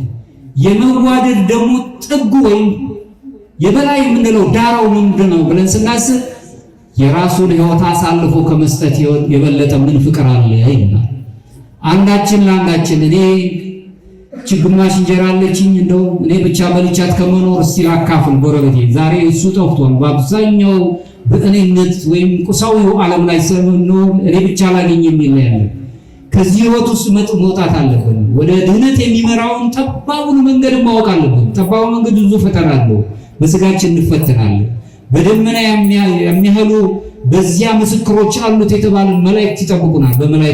በመላእክት ተራዳይነት ውስጥ መኖር አለብን። አሁን በራዕየ ዮሐንስ ላይ ከሚገልጽልን ራዕየ ዮሐንስ ምዕራፍ 4 ከቁጥር 8 ላይ ቅዱስ ቅዱስ ቅዱስ የነበረውና ያለው የሚመጣው ሁሉንም የሚገዛ ጌታ መልአክ እያሉ እንዳመሰገኑት እኛ ሰማያውያን የሆነ ሐሳብ ሲኖረን ምን ጊዜም ቅድስናን ደግነትን እየተናገርን እንድንኖር እግዚአብሔርን እያመሰገንን እንድንኖር እድል ይሰጡናል። ቤተክርስቲያን በእውነት ምድር ላይ ያለች ሰማያዊ ነጸብራቅ ናት። ነውም ሆታ ለሰማይ ነው። ሆታ ለሰማይ የሰማይ ደጅ የምትባለው ቤተክርስቲያን ናት። ያዕቆብ ለዛ በሚባል ስፍራ ላይ ተኝቶ መላእክት በመሰላል ሲወርዱ ያየባት ቦታ ዛቲ ይእቲ ሆታ ለሰማይ ናት። ይቺ የሰማይ ደጅ ናት። ደጇን ሰማይን የምናይባት ካህናቱን ምድራዊ መላእክት አድርገን ምስጋናውን የምንቀበልባት ታላቅ ቤት ናት። በዚህ የተሰበሰቡን ሁላችንም ሐሳባችን ኦርቶዶክሳዊ ሐሳብ መቀኘት አለበት። በኦርቶዶክሳዊ ሐሳብ ውስጥ በግሪክኛ ፍሮኔማ የሚባል ኦርቶዶክሳዊ ሐሳብ ተነጥቆ ስለወጣ ነው አሁን ብዙ ጊዜ በዓለም ጣጣ ውስጥ ያለው ተሳዳቢ ጽርፈት ያለበት ማህበረሰብ ውስጥ ነው ያለው። ምንም ነገር አክብሮት የሌለበት አንደበት ነው የምንሰማው። ምንም ነገር ሰው በሰውነቱ የገነነ የተጠበቀበት ዓለም ላይ አይደለም። ምንድነው ሰው ነው በቃ ምንም ነገር ይሁን ሰው ነው። ያጠፋው ጥፋት እንኳን ካለ ጥፋተኛ በምን አጠፋ እንኳን አንልም። ጥፋተኛ ሲሰርቅ ያገኘው ካለ ሌባ ነው። ምክንያቱም ምንድነው አለ ሊቃውንት ምን ይላሉ? ድርጊትን ሳታውቅ ምክንያትን ሳታውቅ ድርጊትን አትኮንን ይላሉ። የጃመል ኖሮበት ነው ወይስ ደግሞ ርቦት ነው? ምንም አናውቅም። በምን ምክንያት ጠርቶ እንኳን ለማድነጽ የማይቻልበት ዘመን ጽፈት የበዛበት ዓለም ላይ ቤተክርስቲያንን የሚያዋርድ የቤተክርስቲያን ክብር ያላቸውን አባቶቻችንን እንኳን የሚያዋርድ ከከፍታው ቦታ ላይ ስንወጣ ስንጀምር ከአንደበት ክፉ ነገሮችን መጠበቅ የለብን። መልካም ነገሮችን ብቻ ማሰብ ነው ያለብን። በዚህ ሕይወት ውስጥ መኖርን መልመድ አለብን። አሁንም በእግዚአብሔር አምላካችን ሁልጊዜ መላእክት እየጠበቁን እንድንኖር አንደ ሲም እግዚኦ አቃቤ ለአፉየ ለአንደበታችን ጠባቂ ነዘዝን ለአንደበቴ ጠባቂ ነዘዝን ቅዱስ ዳዊት ነው የተናገረው። ጠባቂ መላእክትን ይዘዝን። ምክንያቱም አንደበት እሳት ናት። ያዕቆብ በመልእክቱ ላይ ሲናገር አንዲትን ቃላቶች ብዙ ቤተሰብን ሕይወት ያፈርሳል፣ ትዳር ያፈርሳል፣ አገር ያመሰክላል፣ ሰላም ያሳጣል። መልካም ቃል ደግሞ ይጠግናል ባጸፈው ሁሉም ነገር ማድረግ ቢል መላእክት ይደሰታል። ጠባቂ ነዘዝላት። ከመናገር ዝምታ ይሻላል። ዝምታ ታላቅ ነው። ዝምታ ግን ቦታው አለው። በዝምታ ውስጥ መኖር የምንችልበት። ስለዚህ እግዚአብሔር አምላካችን ኦርቶዶክሳዊ መንፈሳዊ ሕይወታችንን ጠብቆልን የመላእክቱን ተራዳይነት ወደኛ እንዲያቀርብልን የምንፈልገውን ነገር በፈቃዱ የምንፈልገውንና የሚያስፈልገንን ነገር እንዲፈጽምልን